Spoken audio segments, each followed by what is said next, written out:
Assalamualaikum warahmatullahi wabarakatuh. Selamat pagi semuanya, apa kabar? Perkenalkan, nama saya Vina Ninda Putri Islami selaku moderator dari kelompok 3 Ilmu Biomedik Dasar. Di dalam kesempatan video kali ini, kelompok kami akan memaparkan materi mengenai sistem muskuloskeletal. Sebelum pemaparan materi dimulai, izinkan kelompok kami untuk memperkenalkan diri terlebih dahulu.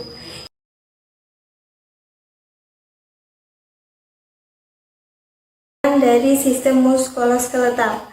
Sistem muskuloskeletal adalah sistem yang terdiri dari otot, jaringan ikat, saraf, serta tulang dan sendi.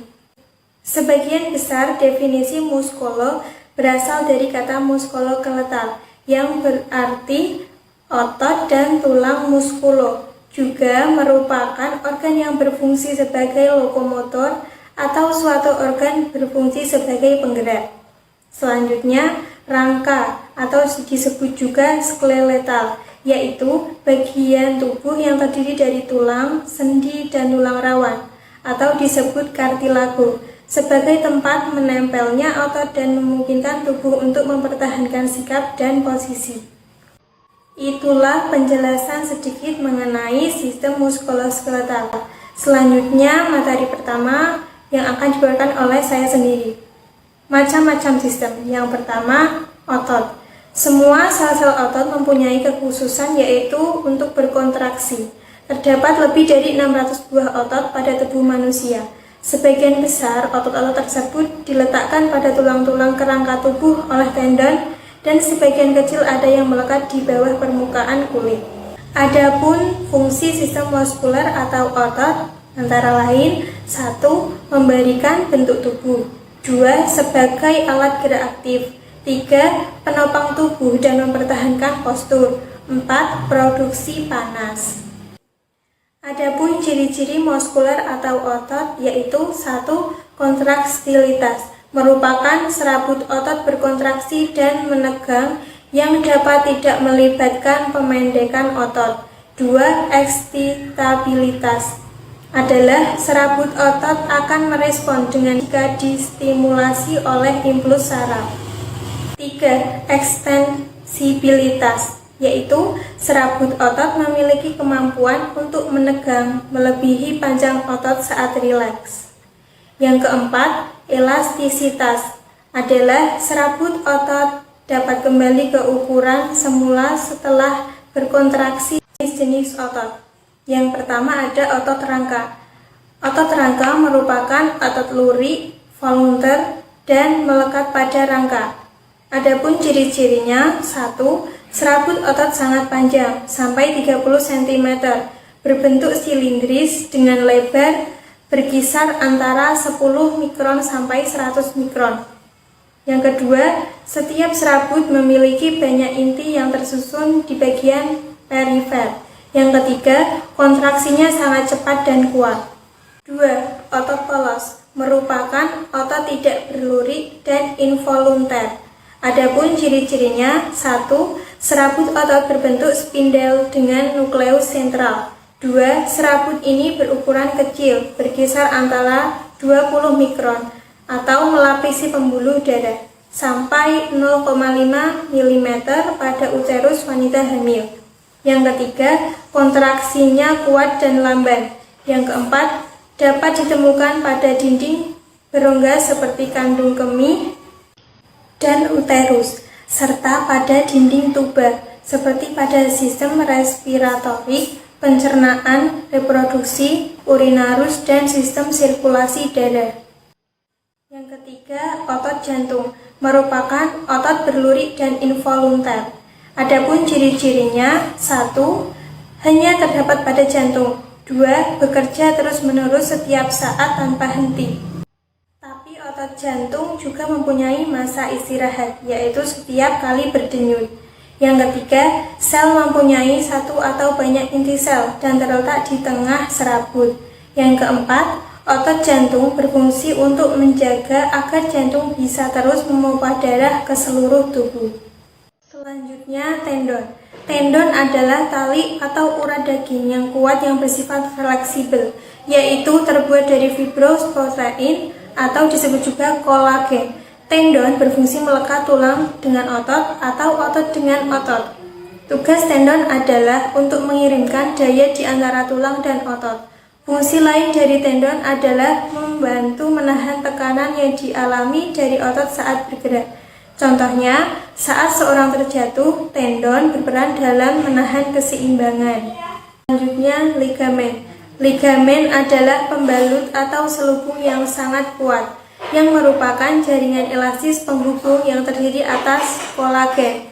Ligamen membungkus tulang dengan tulang yang diikat oleh sendi. Ligamen berfungsi melekatkan tulang dengan tulang yang diikat oleh sendi. Selain itu, ligamen juga berfungsi menyokong persendian dan mencegah pergerakan sendi yang berlebih. Ligamen mengendalikan jangkauan gerak sendi serta mencegah dan menstabilkan sendi sehingga tulang bergerak dalam keselarasan dan terlindungi dari cedera. Macam-macam ligamen. Yang pertama, ligamen tipis. Ligamen pembungkus tulang dan kartilago merupakan ligamen kolateral yang ada di siku dan lutut. Ligamen ini memungkinkan terjadinya pergerakan. Yang kedua, ligamen jaringan elastik kuning merupakan ligamen yang dipererat oleh jaringan yang membungkus dan memperkuat sendi, seperti pada tulang bahu dan tulang lengan atas. Sekian materi pertama telah usai. Selanjutnya adalah materi kedua. Untuk materi kedua akan disampaikan oleh Saudari Afina dengan materi tulang. Untuk waktu dan tempat saya persilahkan. Yang kedua, sistem rangka atau tulang. Skeletal disebut juga dengan sistem rangka yang tersusun atas tulang-tulang. Tubuh kita memiliki 206 tulang yang membentuk rangka. Fungsi dari sistem skeletal. Yang pertama, memproteksi organ-organ internal dari trauma mekanis. Yang kedua, membentuk kerangka yang berfungsi untuk mencangga tubuh dan otot-otot yang melekat pada tulang. Yang ketiga, berisi dan melindungi sumsum tulang merah yang merupakan salah satu jaringan pembentuk darah. Yang keempat, tempat penyimpanan bagi mineral seperti kalsium dari dalam darah. Yang kelima, hemopoiesis. Tulang rawan. Tulang rawan adalah jaringan penghubung pada berbagai bagian tubuh. Sebelum menjadi tulang, tubuh manusia tersusun dari tulang rawan. Seiring dengan pertumbuhan, tulang rawan perlahan akan berubah menjadi tulang biasa.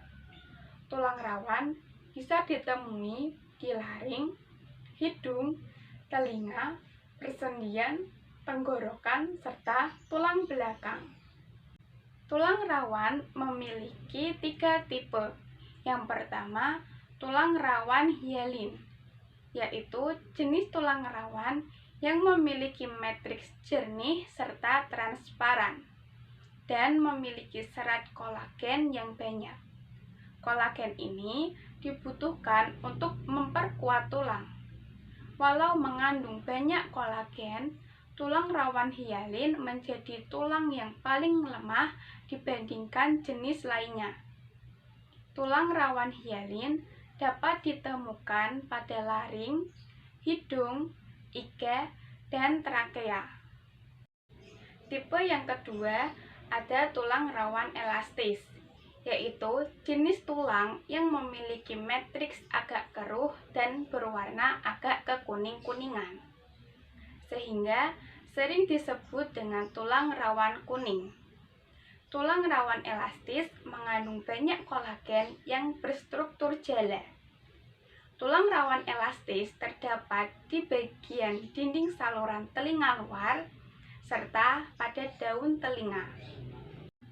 Tipe tulang rawan yang ketiga yaitu tulang rawan fibrosa.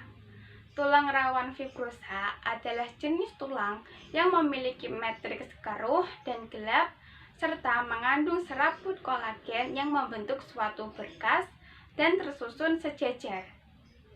Tulang ini banyak ditemui di area tubuh yang membutuhkan dukungan kuat atau kekuatan tarikan yang besar. Tulang rawan fibrosa sering dianggap sebagai tulang yang paling kuat karena memiliki lapisan kolagen yang tebal serta kuat.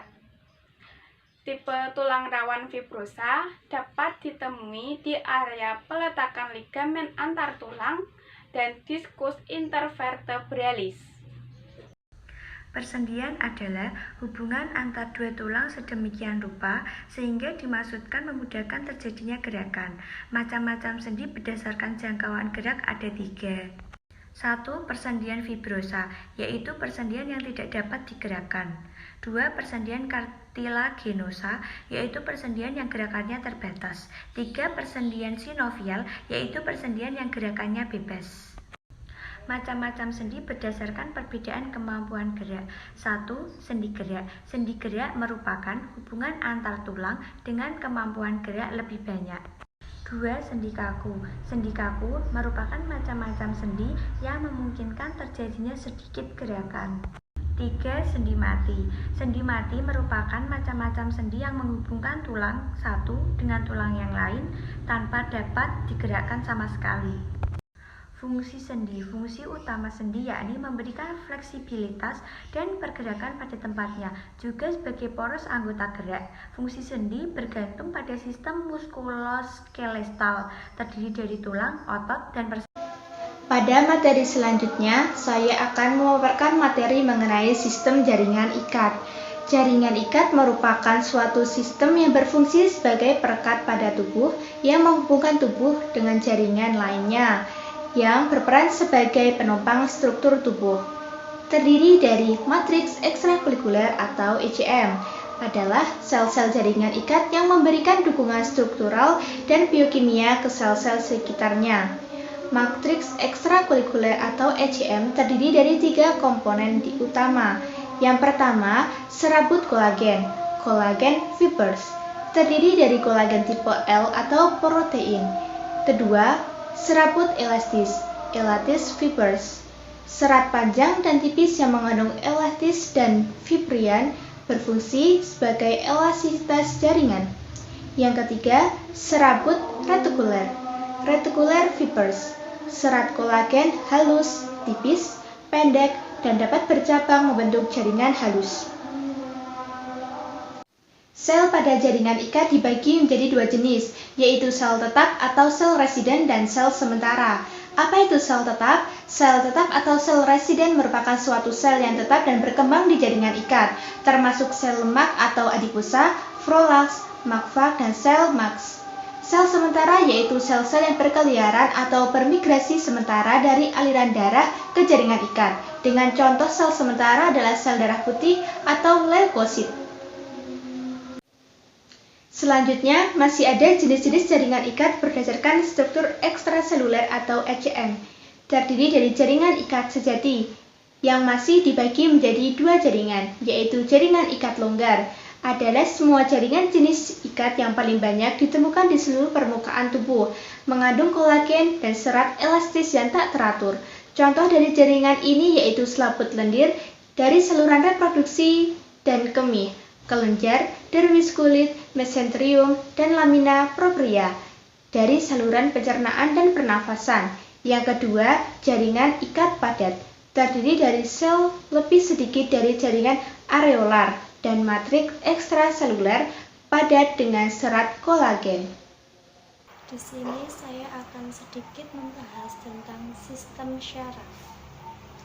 Sistem syaraf sendiri adalah suatu struktur yang terdiri dari komponen-komponen sel syaraf atau yang disebut neuron. Pada umumnya, sistem syaraf berfungsi sebagai mengatur, misalnya kontraksi otot, perubahan alat-alat tubuh bagian dalam yang berlangsung dengan cepat. Dengan kecepatan yang sekresi beberapa kelenjar endokrin. Bagian sistem syaraf terdiri dari jaringan syaraf yang selnya padat dan ketat dan saling terikat. Meskipun sangat kompleks, jaringan syaraf hanya terdiri dari dua jenis sel utama, yaitu neuron atau sel-sel syaraf dan neuroglia atau sel pendukung atau insulator atau pelindung sel syaraf. Bagian dari sel syaraf neuron. Neuron sendiri adalah sel-sel yang sangat kompleks. Neuron terdiri dari beberapa bagian, yaitu yang pertama ada badan sel, yang disebut juga soma atau badan, merupakan tempat proses dari impuls yang diterima oleh ujung-ujung syaraf. Badan sel banyak terletak di sistem syaraf pusat. Semua sel syaraf hanya memiliki satu inti sel yang dikelilingi oleh sitoplasma. Yang kedua ada dendrit. Kebanyakan dari sel soma memiliki banyak dendrit yang merupakan perpanjangan atau percabangan dari badan sel. Dendrit berfungsi sebagai penerima rangsang, memperluas area untuk menerima sinyal dari sel syaraf lain, serta mengantarkan sinyal ke badan sel. Yang ketiga ada akson. Setiap sel syaraf hanya memiliki satu akson yang memanjang dari daerah berbentuk kerucut pada badan sel. Akson diselubungi oleh selubung myelin, dan akson berfungsi untuk mengantarkan rangsang dari atau ke badan sel. Fungsi syaraf neuron sendiri adalah yang pertama neuron sensorik atau aferen, yaitu neuron ini berfungsi untuk menghantarkan impuls listrik dari reseptor pada kulit, organ indera atau syaraf organ internal ke central nervous system atau CNS. Kedua ada neuron motorik atau yang dikenal aferen, yaitu neuron yang berfungsi untuk menyampaikan impuls dari CNS ke efektor. Yang ketiga ada interneuron, yaitu berfungsi menghubungkan neuron sensorik dan motorik. Struktur mineral muskuloskeletal. Yang kedua adalah protein utama tulang berupa kolagen tipe 1. Terdiri dari protein ASP dan poly-GLU yang mengikat kalsium dan memberi kerangka bagi mineralisasi struktur makromolekul berupa proteoglikan. Adapun gejala gangguan muskuloskeletal antara lain: pertama, nyeri berulang atau tidak kunjung membaik. Yang kedua, nyeri yang merasa tumpul. Yang ketiga, kaku sendi. Yang keempat, pembengkakan. Yang kelima, gangguan tidur. Keenam, sendi yang tampak kemerahan. ketujuh kesemutan, dan yang kedelapan yaitu kelemahan.